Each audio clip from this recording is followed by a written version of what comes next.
I was fortunate to be in quite an international study group myself during my PhD studies in Finland.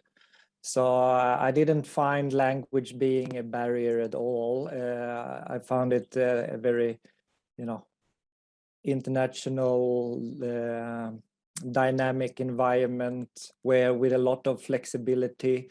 I was actually in the program that Professor Aki Sutinen mentioned at University of Eastern Finland, where you can do most of your studies also from distance. So I didn't spend my whole study period in Finland, but I tried to spend enough time there to at least be part of the research group and be able to learn from each other in that process. But for sure, language does not need to be a barrier, and Finnish people, they speak English.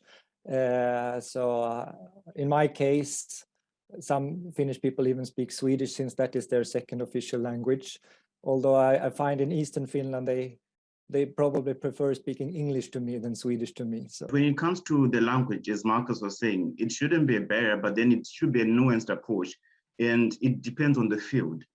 If you're going to be in a client facing, or at least facing people a lot, like for example, if you're in the medical field or nursing, then definitely language will be an important aspect of things. You would have to think about that, because I'm sure you can't force someone who's coming to the hospital to start speaking English when they're more fluent in Finnish. So that's just one thing to note. It depends on the field.